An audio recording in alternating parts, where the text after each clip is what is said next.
Hey guys, welcome to portable Pathshala. आज हम general knowledge के कुछ इंपॉर्टेंट क्वेश्चंस को डिटेल में डिस्कस करेंगे जो कि एग्जाम पॉइंट ऑफ व्यू से बहुत ही महत्वपूर्ण है। तो चलिए शुरू करते हैं। आज का हमारा पहला क्वेश्चन है, ध्वनि एक माध्यम से चलकर दूसरे माध्यम के पृष्ठ पर टकराने पर वापस लौट जाती है, इस घटना को क्या कहते हैं? तो इस घटना को ध्वनि का परावर्तन कहते हैं। प्रकाश तरंगों की तरह ध्वनि तरंगें भी परावर्तित होती है। किसी ठोस या तरल की सतह से ध्वनि तरंग का वापस लौटना ध्वनि का परावर्तन कहलाता है। ध्वनि का परावर्तन प्रकाश तरंग की तरह परावर्तन के नियम का अनुसरण करता है। अगले प्रश्न की ओर चलते हैं। हाइड्रोलिक प्रेस में किसका उपयोग होता है? तो हाइड्रोलिक प्रेस में पास्कल के सिद्धांत का प्रयोग होता है। पास्कल के नियम के अनुसार द्रव का दबाव चारों तरफ बराबर होता है। अगले प्रश्न की ओर बढ़ते हैं। भारत का पहला सुपर कंप्यूटर कौन सा है? तो भारत का पहला सुपर कंप्यूटर परम 8000 है। 1991 में जारी परम 8000 को भारत का पहला सुपर कंप्यूटर माना जाता है। इसे स्वदेशी तकनीक CDSC यानी centre for development of advanced computing द्वारा निर्मित किया गया था। अगले प्रश्न की ओर बढ़ते हैं। पृथ्वी पर दिन तथा रात किस कारण से होता है? तो पृथ्वी पर दिन तथा रात घूर्णन के कारण होता है। अगले प्रश्न की ओर बढ़ते हैं। अगले प्रश्न की ओर बढ़ने से पहले इसके बारे में और कुछ जान लेते हैं। पृथ्वी अपने अक्ष पर लगातार घूर्णन करती रहती है और पृथ्वी का जो भाग सूर्य के प्रकाश की ओर होता है उस ओर दिन होता है और सूर्य के प्रकाश के विपरीत जो भाग होता है उस तरफ रात होता है। तो अगले प्रश्न की ओर बढ़ते हैं। 14वीं सदी का यात्री इब्न बतूता किस देश से भारत आया था? तो इसका राइट आंसर है मोरक्को।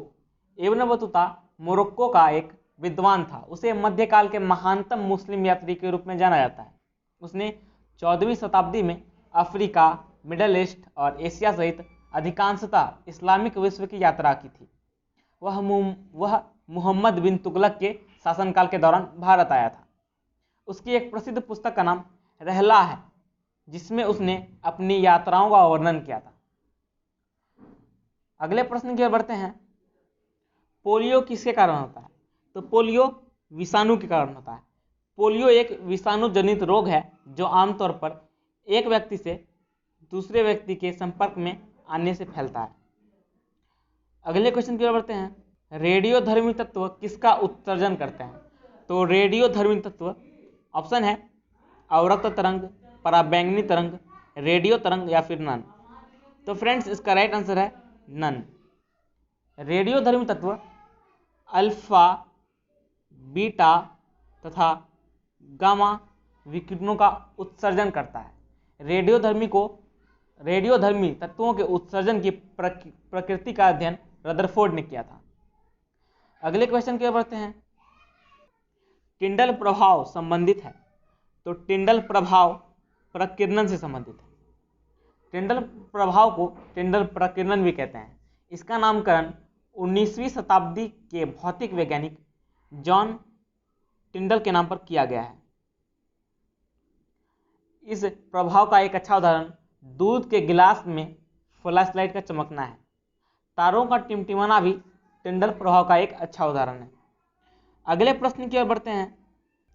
नमक का भारी मात्रा में सेवन करने के बावजूद किस पशु को उच्च रक्तचाप नहीं होता है? ऑप्शन है भेड़, भैंस, बाघ या ऊंट। तो इसका राइट आंसर है ऊंट। अन्य पशुओं की तुलना में ऊंट रोजाना लगभग 8 गुना अधिक नमक का उपयोग करता है। इसके बावजूद ऊंट में उच्च रक्तचाप की शिकायत नहीं होती है। इसी प्रकार अन्य पशुओं की तुलना में ऊंट में रक्त शर्करा का स्तर भी काफ़ी अधिक पाया जाता है। इसके बावजूद भी मधुमेह की बीमारी नहीं पाई जाती है। अगले क्वेश्चन की ओर बढ़ते हैं। रक्तचाप किसके अधिक स्त्राव होने से बढ़ जाता है? तो इसका आंसर है थायरॉक्सिन। थायरॉक्सिन के अधिक स्त्राव से हृदय गति में वृद्धि, उच्च रक्तचाप और घबराहट उत्पन्न होती है। इस कारण हृदय की विफलता भी हो सकती है। हृदय की विफलता मतलब हार्ट फेल हो जाना। तो फ्रेंड्स, आज का वीडियो आप सभी को कैसा लगा हमें कमेंट में ज़रूर बताएं। अगर पसंद आया हो तो प्लीज़ लाइक करें, शेयर करें और चैनल को सब्सक्राइब जरूर कर लें। धन्यवाद।